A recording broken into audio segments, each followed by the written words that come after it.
Assalamualaikum warahmatullahi wabarakatuh. Salam sehat untuk kita semua. Perkenalkan, nama saya Dr. Hewan Herlina Umbudeta MSc, dosen Fakultas Kedokteran Hewan Universitas Nusa Cendana, Kupang. Fakultas Kedokteran Hewan Universitas Nusa Cendana merupakan salah satu dari 12 fakultas kedokteran hewan yang ada di Indonesia. Secara spesifik, FK Undana didirikan pada tahun 2013, sebelumnya yang merupakan program studi kedokteran hewan di bawah Fakultas Peternakan. Tujuan pendirian Fakultas Kedokteran Hewan Undana dilatar belakangi oleh kebutuhan akan tenaga dokter hewan di Nusa Tenggara Timur dan penanganan masalah penyakit hewan menular strategis. Program studi kedokteran hewan Universitas Nusa Cendana memiliki 3 departemen atau bagian, yaitu anatomi, fisiologi, farmakologi, dan biokimia atau yang disingkat Departemen AFFB. Yang kedua, Departemen Penyakit Hewan dan Kesehatan Masyarakat Veteriner atau yang disingkat Departemen PHK. Dan yang ketiga adalah Departemen Klinik, Reproduksi, Patologi, dan Nutrisi atau yang disingkat Departemen KRPN. Departemen KRPN ini menangani aspek klinis atau pengobatan hewan, reproduksi hewan, serta studi tentang penyakit hewan dan pengaruh nutrisi terhadap kesehatan hewan. Mata kuliah dalam bidang nutrisi terdiri dari mata kuliah wajib dan juga mata kuliah pilihan. Mata kuliah wajib adalah mata kuliah yang harus diambil oleh semua mahasiswa di suatu program studi sebagai syarat kelulusan. Sedangkan mata kuliah pilihan adalah mata kuliah yang dapat dipilih oleh mahasiswa sesuai dengan minat dan kebutuhan untuk memenuhi jumlah satuan kredit semester atau SKS yang dibutuhkan untuk kelulusan. Untuk mata kuliah wajib, yaitu yang pertama dietetik klinik, yang kedua dasar ilmu nutrisi dan pakan hewan. Sedangkan untuk mata kuliah pilihan, bidang nutrisi menawarkan kepada mahasiswa mata kuliah nutrisi ruminansia, di mana seperti kita ketahui bahwa Nusa Tenggara Timur memiliki potensi besar dalam peternakan ruminansia khususnya sapi. Wilayah ini dikenal sebagai salah satu lumbung sapi potong utama di Indonesia dengan 3 pulau utama, yaitu Pulau Timor, Pulau Sumba, dan Flores, yang memiliki karakteristik unik dalam pengembangan peternakan sapi. NTT juga memiliki potensi untuk pengembangan sapi perah dan kerbau. Bidang nutrisi juga memberikan kesempatan kepada mahasiswa untuk mempelajari nutrisi hewan zoo dan eksotik, di mana tujuan mempelajari mata kuliah nutrisi hewan zoo dan eksotis adalah untuk membekali mahasiswa dengan pengetahuan dan keterampilan dalam memahami kebutuhan nutrisi, menyusun pakan, serta menjaga kesehatan hewan-hewan yang dipelihara di kebun binatang dan hewan eksotis. Mata kuliah ini bertujuan agar mahasiswa mampu melakukan penelitian di bidang nutrisi hewan, mengembangkan produk pakan baru, dan berkontribusi dalam pengelolaan nutrisi hewan di kebun binatang dan lembaga konservasi. Dengan memahami nutrisi hewan zoo dan eksotik, mahasiswa juga dapat berkontribusi dalam pelestarian satwa liar, termasuk dalam upaya pembiakan dan rehabilitasi hewan.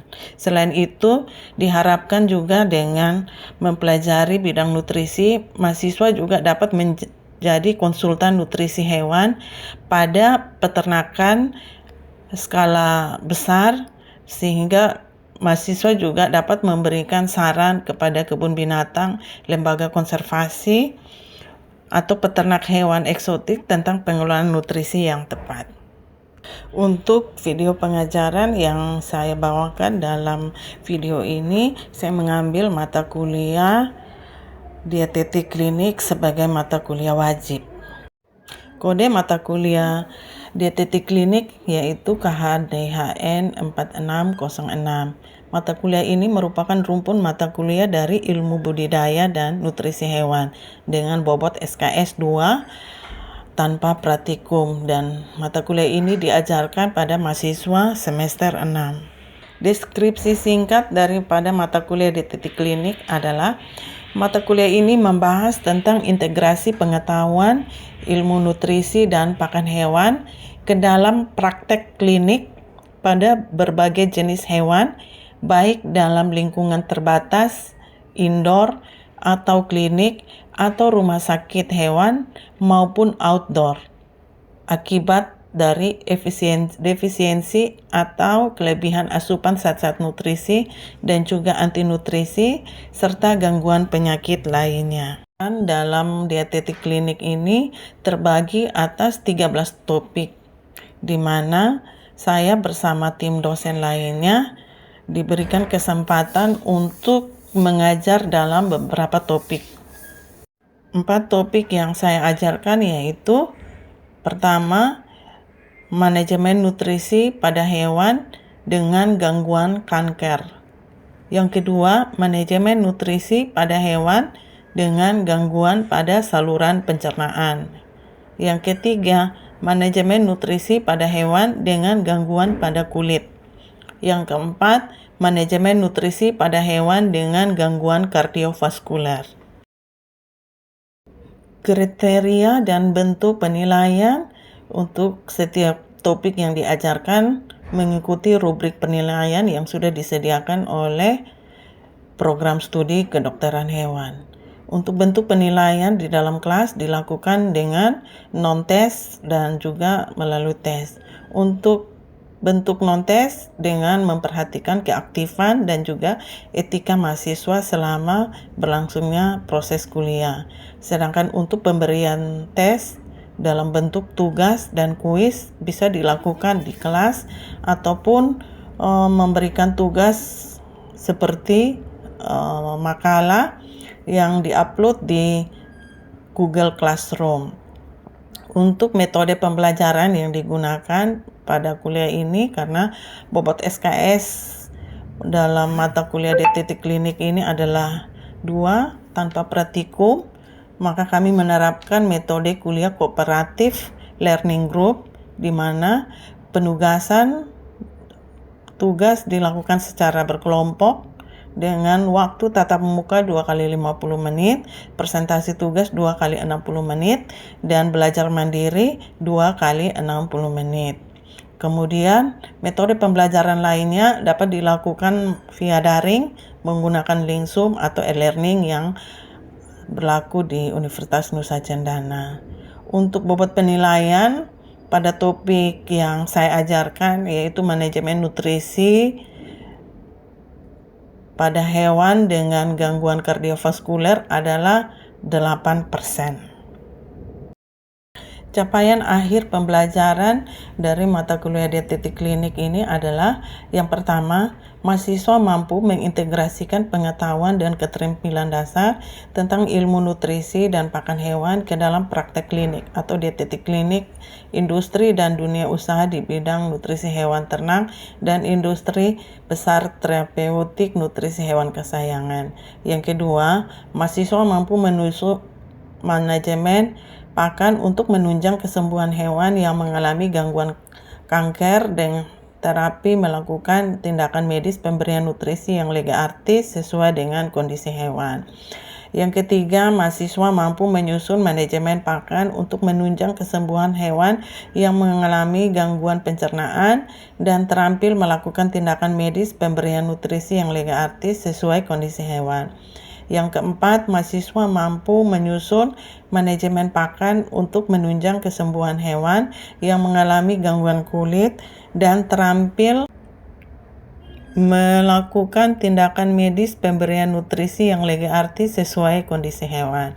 Yang kelima, mahasiswa mampu menyusun manajemen pakan untuk menunjang kesembuhan hewan yang mengalami gangguan kardiovaskuler dan terampil melakukan tindakan medis pemberian nutrisi yang lega artis sesuai kondisi hewan.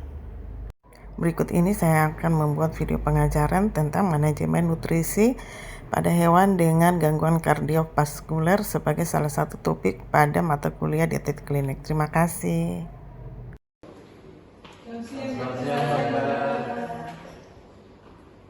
Bagaimana kabarnya hari ini? Baik. Kita akan memulai kuliah hari ini tentang manajemen nutrisi akibat gangguan kardiovaskuler.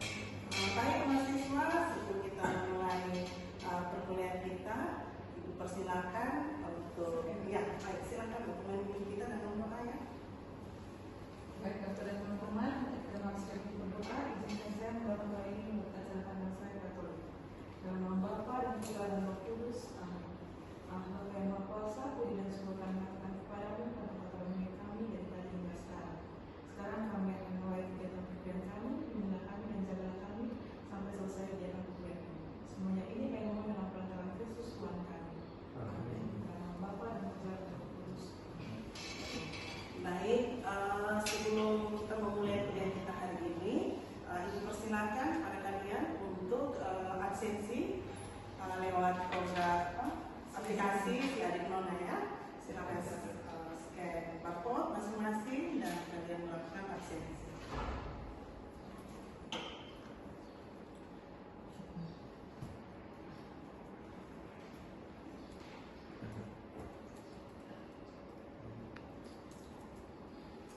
Oke, baik. Kalau kalian sudah absensi, Ibu akan melanjutkan untuk materi hari ini. Jadi kita akan belajar tentang manajemen nutrisi akibat gangguan kardiovaskuler. Mungkin sebelumnya kalian sudah dapat ya tentang sistem kardiovaskuler ya? Sudah. Oke, baik. Sekarang kita coba untuk melihat nutrisi dan juga kaitannya dengan penyakit kardiovaskuler. Nah, mungkin di ilmu dasar nutrisi kalian sudah pernah mendapat materi apa saja yang termasuk nutrisi makro. Kita lihat sini ada karbohidrat, protein, dan lemak. Kemudian ada juga nutrisi mikro, vitamin, mineral, dan air. Nah, untuk penyakit jantung sendiri atau gagal jantung domestik pada hewan itu yang harus kalian ingat bahwa itu ditemukan untuk pada anjing itu biasanya yang berumur sekitar 10 tahun ke atas ya. Jadi kalian harus mungkin harus nanti kalian temukan kasus saat kalian menjadi praktek. Ada juga penyakit jantung yang disebabkan oleh infeksi parasit cacing pada jantungnya. Nah, tetapi kalau kaitannya dengan nutrisi, kita akan temukan itu pada anjing yang umurnya sudah di atas 10 tahun. Nah, lebih banyak juga ditemukan pada anjing ras kecil ya. Jadi nanti untuk berikan beberapa contoh. Nah, yang berikut untuk deteksi penyakit jantung pada anjing itu dapat dilakukan dengan melihat hasil tes pemeriksaan darah sederhana ya. Nah, untuk diagnosa penyakit kardiovaskuler ini sudah berkembang sejak tahun 1980-an ya. Nah, selain itu kita juga lihat di sini ada beberapa nutrisi yang ikut menyebabkan penyakit kardiovaskuler ya. Tetapi di sini nanti Ibu hanya kita bisa lihat kembali tentang asam lemak dan juga radikal bebas ya, seperti EPA atau asam eicosapentaenoid dan asam docosa hexaenoid adalah asam lemak omega 3 yang ditemukan pada minyak ikan dan alga ya. Nah, efek modulator daripada antiinflamasi ini pada berbagai jaringan. Jadi kita lihat di sini bahwa asam lemak ini dia adalah nutrisi yang dapat menyebabkan efek modulator antiinflamasi ya. Saat terjadi misalnya penyakit jantung itu ada beberapa komponen yang mengalami peradangan. Nah, peradangan ini kalau tidak diatasi dia akan terus meningkat ya. Nah, karena faktor umur juga ya. Jadi kalau hewan itu semakin berumur terpapar dengan radikal bebas, nah itu juga menjadi pemicu daripada gangguan pada kardiovaskuler.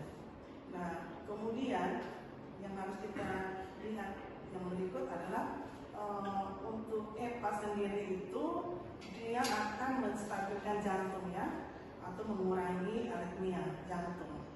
Jadi dengan adanya asam lemak ini yang omega 3 itu dia akan juga mengurangi tekanan darah ya. Makanya saat ini biasanya kalau kita lihat pakan-pakan baik itu pada anjing atau kucing itu biasanya sudah ditambahkan kandungan omega 3. Mungkin sama seperti manusia juga ya, telur omega 3 dan sebagainya, atau misalnya ikan lele itu juga berfungsi untuk mengurangi tekanan darah ya, dibandingkan dengan makanan lain daging merah dan sebagainya itu juga bisa menaikkan tekanan darah. Hari ini kita lihat bahwa fungsi jantung itu sendiri berfungsi untuk memompa darah ya. Kemudian darah itu kan kita lihat mengandung oksigen, nutrisi yang kemudian diedarkan ke seluruh tubuh. Jadi kalau misalnya ada gangguan pada jantung, nah ini juga bisa berakibat yang mengurangi juga kesehatan daripada hewan itu sendiri ya. Kemudian kita lihat juga di sini untuk gangguan jantung sendiri itu ada yang disebut dengan kaheksia jantung. Nah, dengan adanya EPA ini juga dia mengurangi efek buruk.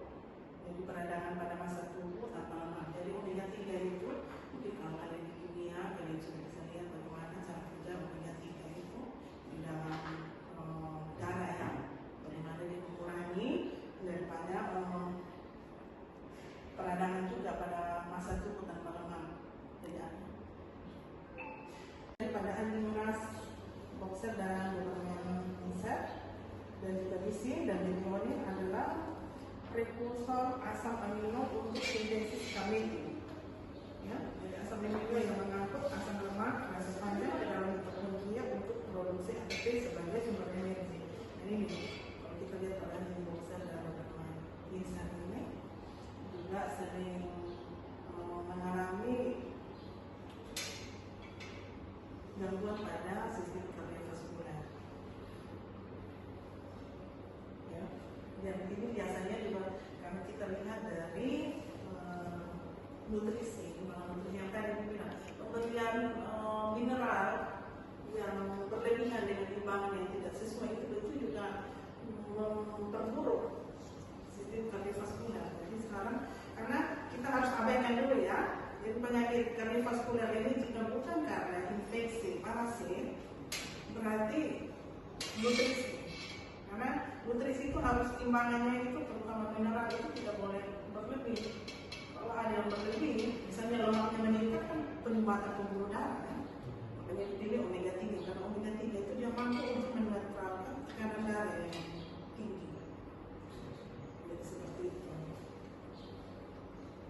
Sekarang kita akan belajar juga tentang ada juga penyakit dan nutrisi ini terutama pada kucing ya.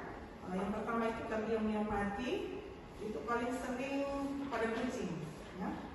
Kardiomiopati hipertrofik itu disebabkan karena kekurangan taurin dan jadi pemicu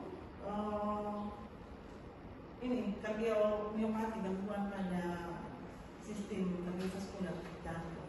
Nah itu kenapa kekurangan taurin ya. Kalau kita lihat bahwa taurin itu pada pakan kucing itu wajib ada. Ya, coba kalau kalian misalnya membeli pakan kucing, biasanya kalian lihat itu pasti ada kandungan taurin.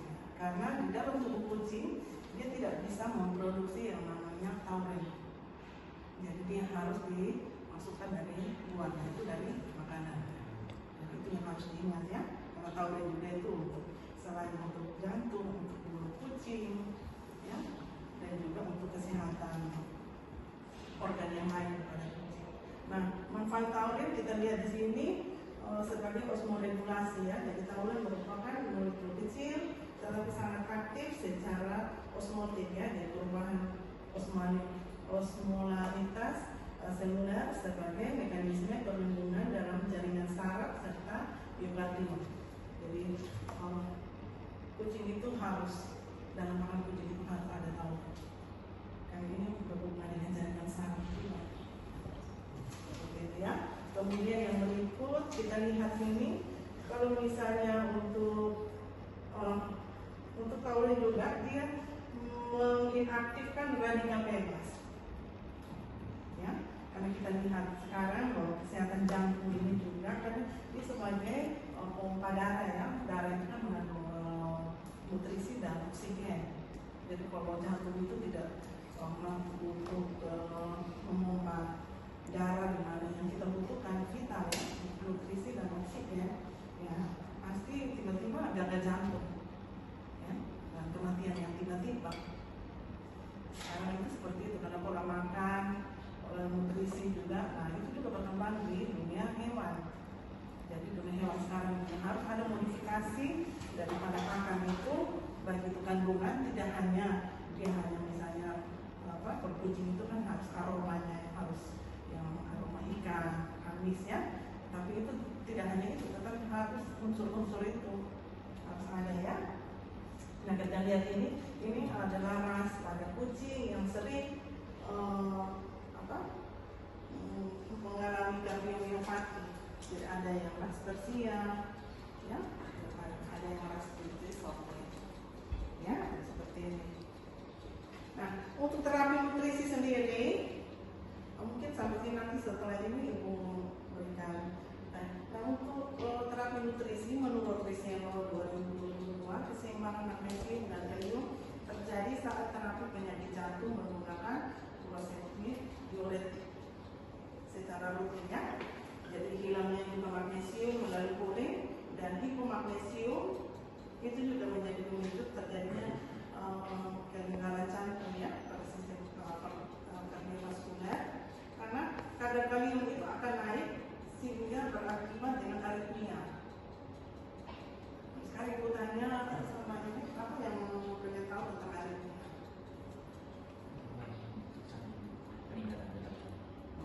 Peningkatan jantung itu berdetak lebih kencangnya padahal tidak ada aktivitas fisik. Nah itu dianggap dengan abnormal ya.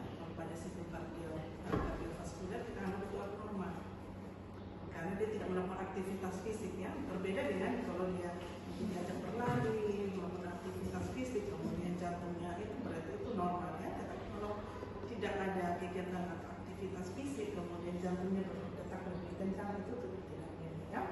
Nah, selain mineral di atas, ada juga arginin, karnitin dan juga asam lemak ini itu juga perlu diberikan ya. Dan kita lihat tadi omega 3 itu mengurangi tekanan dalam darah, karena kalau misalnya lemaknya berlebihan, apalagi dengan jahat gitu ya, itu akan membuat peredaran darah itu jadi tidak lancar. Jantung ini harus tetap dijaga. Kalau peredaran darah sudah tidak lancar, jantung juga gagal memompa darah, maka itu akan menyebabkan kematian. Kalau pada kita lihat pada manusia ya, jantung itu. Jadi untuk terapi nutrisi seperti yang sudah disebutkan menurut Risevo ini, keseimbangan magnesium dan kalium itu terjadi saat terapi penyakit jantung. Kalau kita menggunakan furosemid diuretik secara rutin, ya. Dan terapi nutrisi juga dengan hilangnya magnesium melalui urin dan terjadinya hipomagnesium itu meningkatkan kadar kalium naik.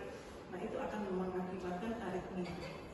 Ya. Nah, selain mineral di atas ada juga arginin, karnitin dan asam lemak 3 dan antioksidan. Nah itu juga perlu diberikan untuk terapi terhadap radikal bebas. Gitu.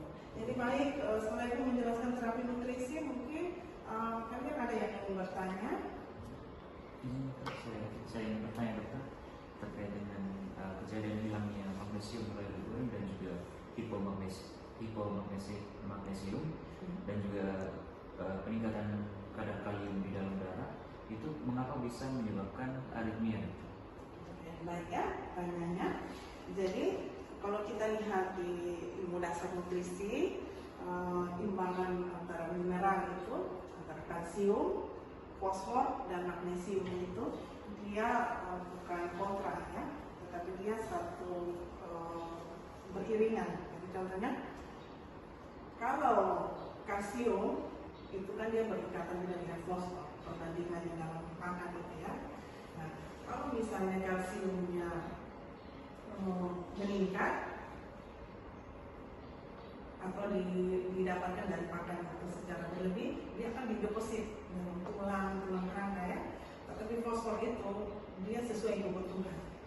Lebihnya itu dia akan dibuang melalui urin. Nah, kaitannya dengan magnesium adalah kalau misalnya kalsium terjadi penurunan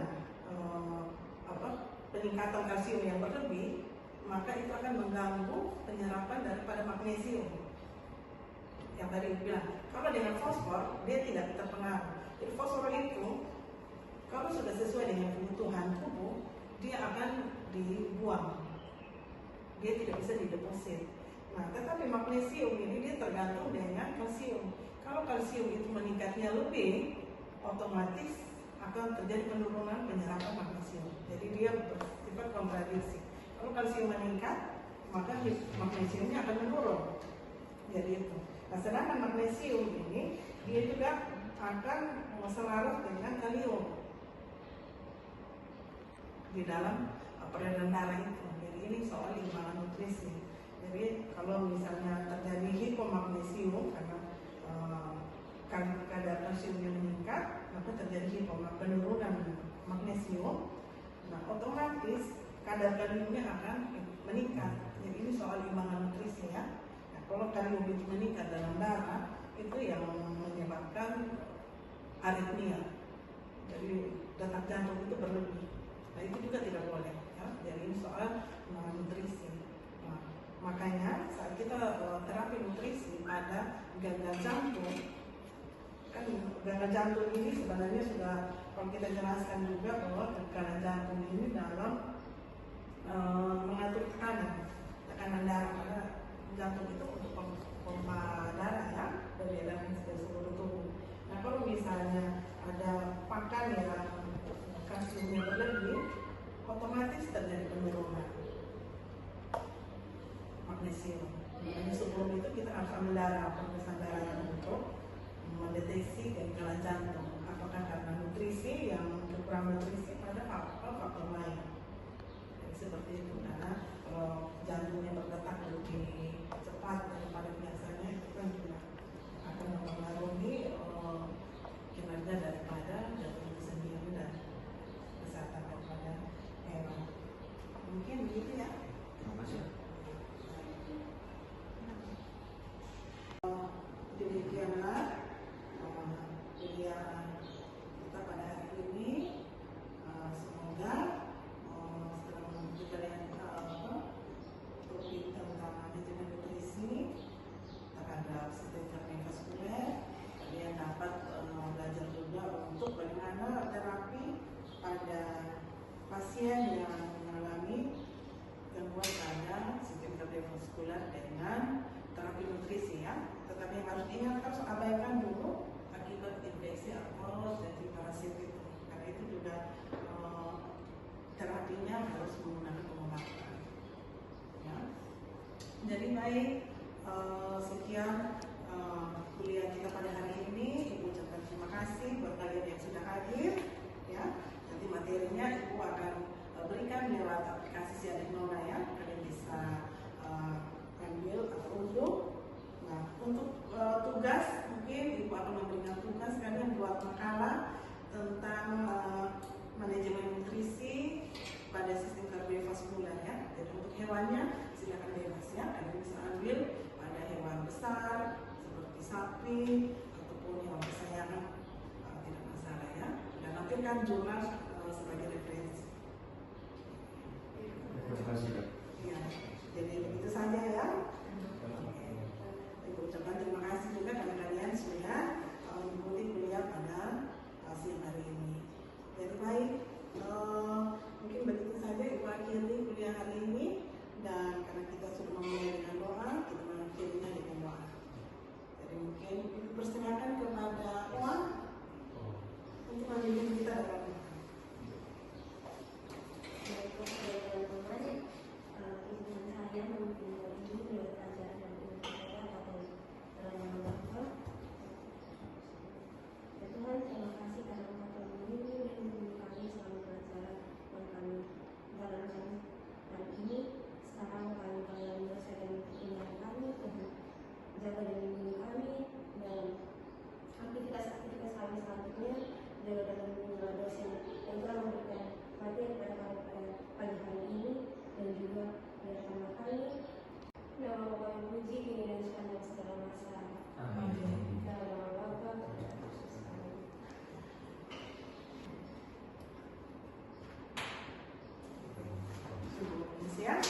Setelah